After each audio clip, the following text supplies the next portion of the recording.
Okay, so it's day one at Farnborough International Air Show, and I'm here, it's slightly overcast, but I'm here at the Queen and Eagle pub for our first interview of the day. We're looking forward to a very busy couple of days down at Farnborough, talking everything about aviation and what the key trends are and what people are talking about down here at the show. So, as I just said, we're here for our first interview. We've got Brian Jones. Brian is a director at Alix Partners. Alix Partners are a big global consultancy. Correct. They do more than just aviation, but they've got a very large aviation practice within the company. So, Brian, welcome. Thanks for joining us. Thanks for having me. I appreciate it. Yep. Let's just kick off by going through some of the key themes that you're going to be talking about, you think, to your clients and new clients and prospective clients down here this week. Absolutely. What are you going to pick out as the key trends that we're going to be talking about the aviation sector? Yeah, thanks for that question. I think, a couple of the key trends that we're seeing is one, supply chain and understanding end-to-end ultimately how supply chains can become more resilient, how we can make sure that we have good visibility throughout the supply chain, and ultimately help improve efficiencies so material can get through the value stream and aid ramping up production that we're seeing. So that, which ties into that production ramp, right? So we're seeing a lot of increase in terms of demand from customers, and I think what we're trying to help our customers improve is how can they get more product out faster in an efficient way and help reduce overall cost internally. And so I think we see that as a big topic. I guess that speaks in general to the situation, which is in a sense not a bad situation, in that we've got an aviation industry that is come out of COVID now. I think largely recovered. Largely it's back to where it at least was before the COVID pandemic. But demand is really going high, really flying. Absolutely.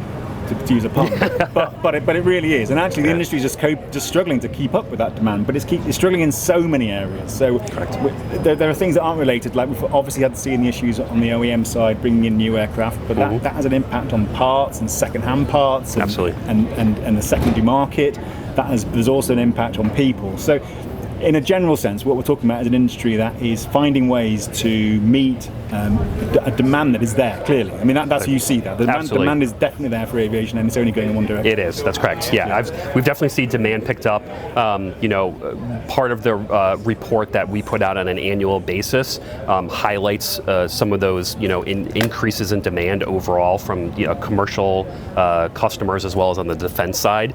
And so we've seen a large, surge, obviously, in the demand for commercial aircraft to come up. And particularly, it's, to your point, a lot of different factors are surrounding that.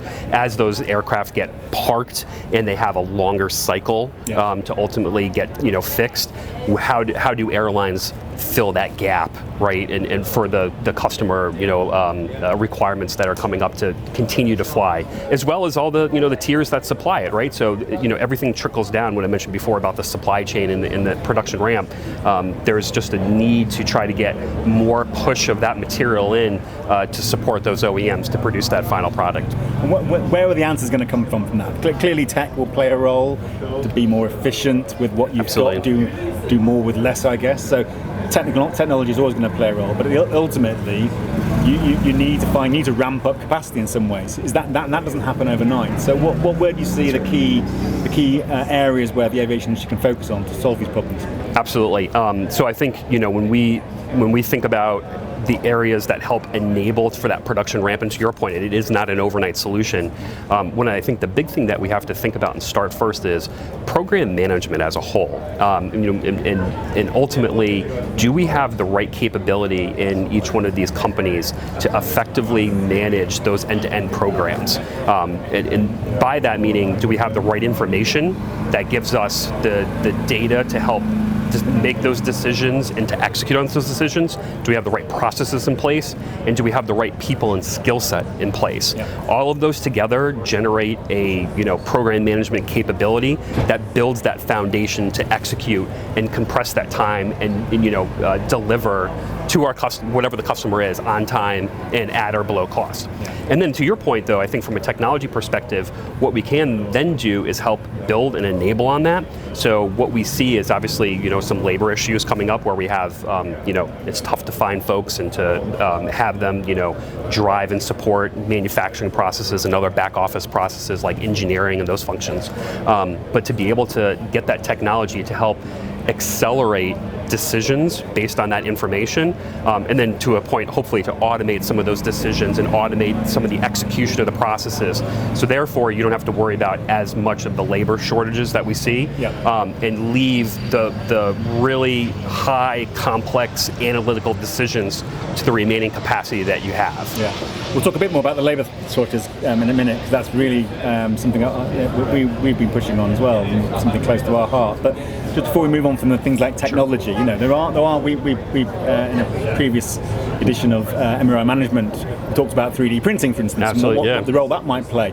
But not just in the fact that it can bring you the parts that you need desperately, it can change the entire way that you supply those, or you source those parts, because it can bring manufacturing close to the point of usage, and change this global supply chain issue that we've got into, where it's on time, but you're too reliant on certain providers. Do you see those sort of things coming to play? And is the aviation industry now, because they're having to look at this, they're going to find that the resources to put into sort of growing this more diverse supply chain that is more efficient? Yeah, agreed. I think additive has been something that folks have been trying to improve on year over year. I do think that in some cases it is a benefit, especially when you think about and we mentioned this before, like cabin parts or other parts that maybe are not, critical or critical operating parts, right? Yeah. Parts that could still technically, for let's say use cases on an airline, be part of like a minimal equipment list, or it's an item that's required for dispatch. That would be a great case where, hey, we might not have something available, especially if you're not like at a hub. I don't know if you want me to wait. Sorry, if you want to edit it out. Yeah, no, it's fine. That's part of being at an air show. You get the background noise. Yeah. So as part of let's say you're not necessarily at a hub, it could be something where, okay, in order to dispatch this aircraft on time, we need to go find this like interior part, or a part for like a stow bin, or a part for like a lav that's required. To your point, being able to get that, print that out, have it certified right there at usage, and then install it by one mechanic doing all of that together in a short period of time, can greatly improve the overall dispatch and really reduce the inventory or carrying costs that someone would need. So I think it's a great model, especially for some of the commercial side. Yeah, and you mentioned sort of cabin parts, which often get a little bit, maybe they're not quite so high profile or clearly as making sure your engine parts are all in place and everything's, because that is absolutely critical. Exactly. But having said that, we hear from a lot of particularly some of the Middle Eastern airlines, which sell on the basis of the product in cabin. If something isn't working, especially in one of those higher-end cabins, that's a big critical issue for them, because it hits their reputation as a brand. Right. They may have to pay out on that basis. So actually, it is still important to do that, get that things right, and that is very high on the agenda, isn't it? Yeah, absolutely, very true. I mean, each customer has their own unique requirements and what's a priority and what's not.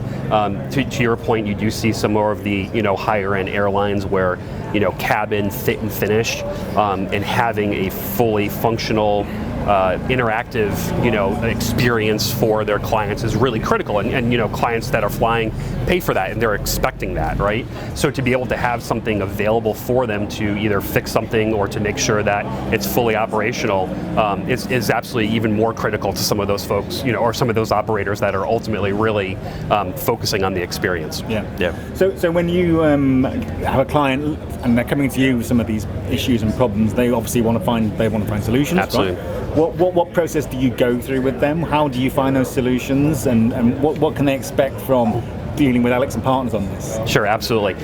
So for Alix Partners, we really pride ourselves of being senior experts in the industry.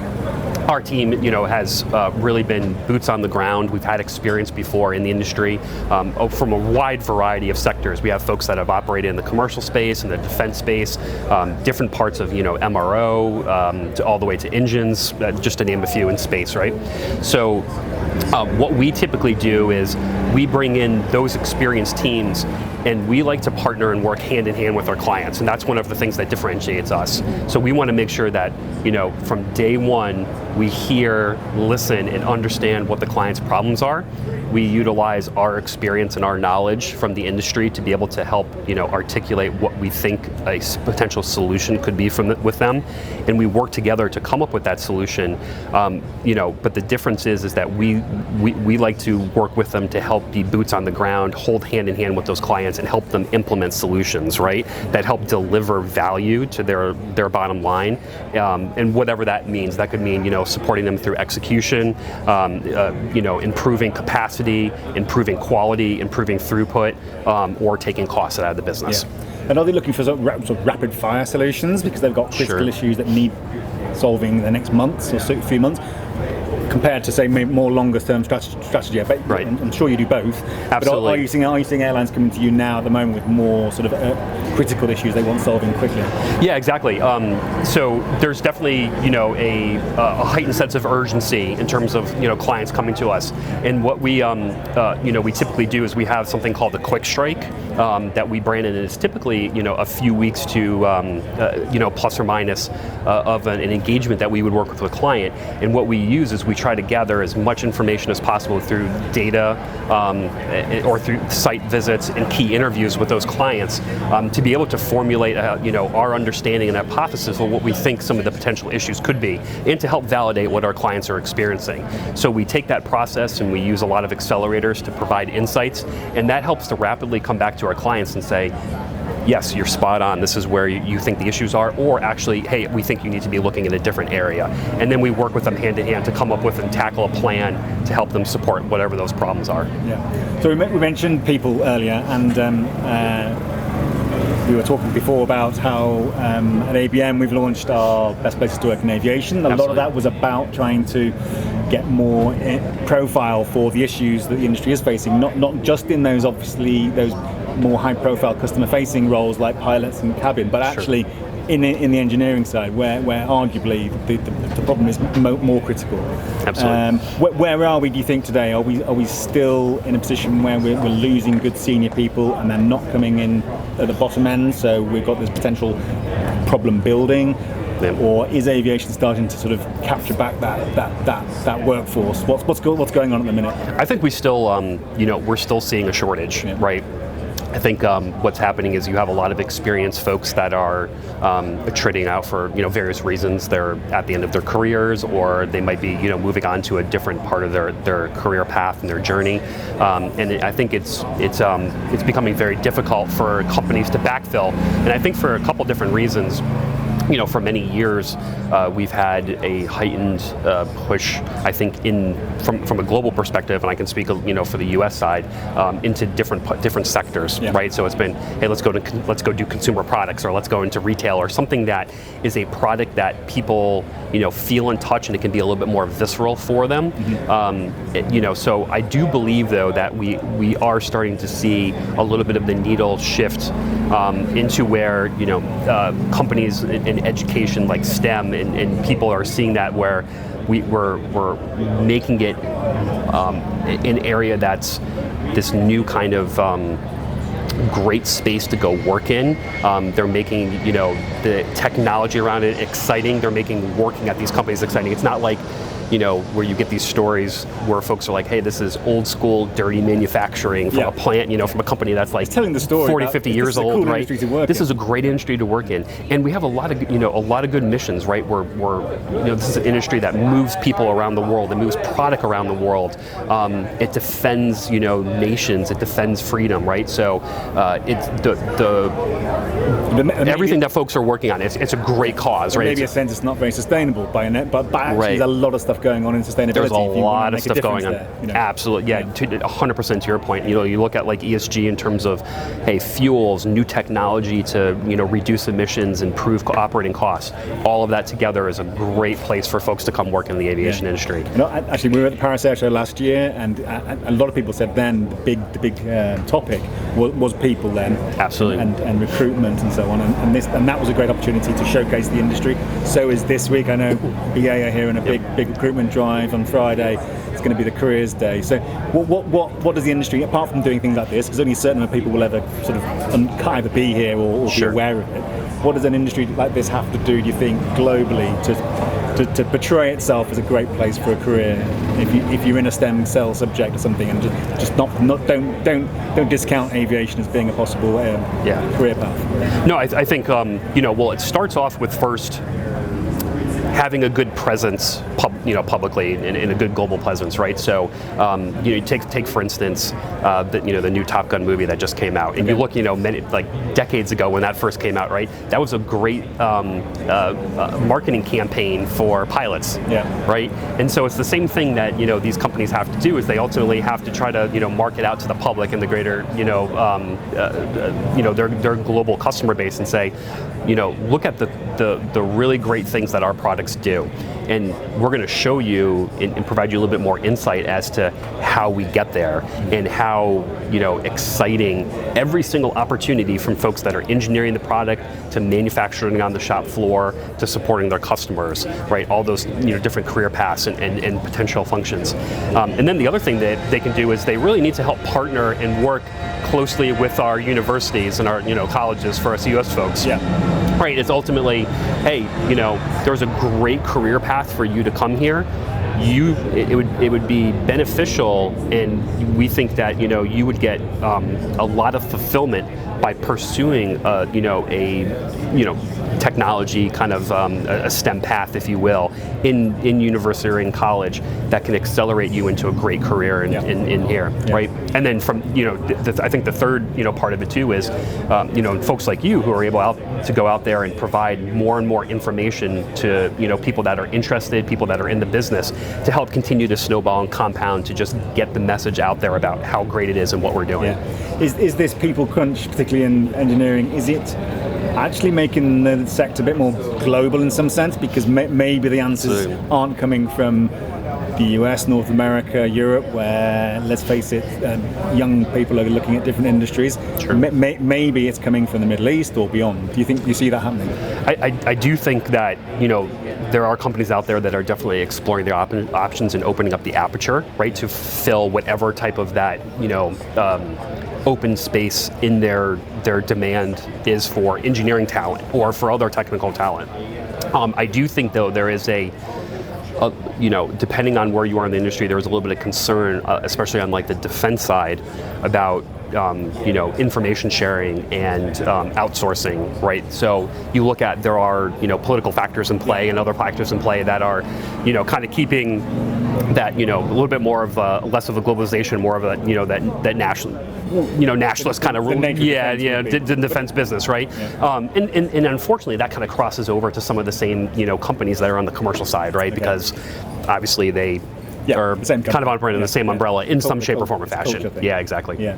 I mean, is it about culture? There's a bit of a mindset shift, isn't there, in all this? Absolutely. And actually, this is something that you can bring from other sectors. I know. As Alix, you have visibility what happens in other sectors. That's correct. Are you able to bring that into aviation and say, well, this is happening in automotive, or it could be anything, I guess? Absolutely. And that, like we mentioned before, is we have energy and process industry folks, we have auto folks, we have technology and media folks, retail folks, consumer products, just to name a few.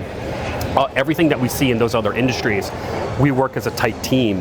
And as we see, specific client issues, whether they're a strategy, customer portfolio, or execution on the shop floor, we collaborate and bring those best practices together to basically find the ultimate best solution for our clients. And we do find some really good things in auto that translate over into our process. We find good things in the energy and process industries that translate well over into what we're doing in the aerospace, and vice versa. Absolutely. Well, look, our time's about up, but just the final word on what you hope to get out of this week, in the sense, it's early days, I know, but absolutely, lots of, because you see behind us, lots of people are arriving for the show, so it's always a very positive atmosphere. What do you hope to get out of this? When you go back to the States, what sort of feeling do you want to get out of being at the show this week? Yeah, absolutely. No, thanks. I think the great thing about Farnborough is we come here and it's a great place to see everyone and get excited and energized again about what we're doing, right? It's great to meet people that we've met before and to follow on those relationships and those conversations. But I think it's also a great spot to meet new people that are involved in the industry, that might be starting their careers, that might be moving around to different parts of their career path and where they support the industry, and ultimately it's to like meet and connect with everyone here. I think that's the first and foremost, is to talk to as many folks as we can, listen to them, hear where some of the problems are, hear where we can help out, provide insights, provide guidance, and then ultimately continue to grow those relationships where we have long-term mutually beneficial relationships. So that's what excites me, and that's what I like about coming here. We can also, as we can hear behind us, see some of the products in action as well, which is always great fun. Absolutely, it's always great to walk out there, see and touch and feel the products, right? So for a lot of folks, they're sitting behind an office all day, they're sitting behind a computer screen, right? But a lot of them don't get to go out and actually see the end products that they help build, that they help engineer, or they help bring parts to, or they help manufacture on the shop floor. But when you can come out and do this, it's really great. As a pilot, I started out flying them, right? Okay. So the great thing for me is seeing everything that goes into creating a product that I can go up and actually use. Yeah. So that's exciting for me. As an ex-pilot, don't get itchy. You don't want to get out there and oh yeah, if they want to give me the keys, let's start it up. I hear they got an F-35 out there that we can jump into. Yours. As you said, everyone wants to be Tom Cruise now. So exactly, right. Our very own Tom Cruise. I love it. Yeah, we'll try. Yeah, I have to look the part. Yeah. Yeah. Well, thanks. Look, Brian, thanks for doing that. Thanks for speaking to us today. Absolutely. Have a great Farnborough, and we'll catch up again soon, I'm sure. Thank you so much. Cheers. Yeah, cheers. Yeah, thanks. We are delighted that our friends at Amadeus have agreed to be the launch sponsor for ABNcast. And while they do not endorse the views and opinions expressed, they are keen to support a new forum for debate around the future of aviation. Today's traveller expects to be wowed way before they arrive at their destination, and passengers want a smooth, effortless journey combined with exceptional personalised experiences. Embarking on such a major transformation to become traveller-centric retailer isn't an overnight journey though, so how are airlines adapting? Well, you can discover how they are seizing the opportunities afforded by new technology in Amadeus's Travel Technology Investment Trends 2024 Airlines Report. Key findings show 50% of full-service carriers are planning to spend more on technology this year than in the previous year, and 58% of low-cost carriers cite innovation as the top technology investment driver over the next 12 months. In the report, you'll also discover key objectives driving technology investment for both full-service and low-cost carriers, aspirations of airlines on the journey to modern retailing, and the technologies expected to make the greatest impact on the industry. You can download the full report now on www.amadeus.com. Just go to the Resource Centre and you'll find it in Research Reports. And don't forget to subscribe to ABNcast on our YouTube or Spotify channels to make sure you don't miss future episodes. Thank you very much.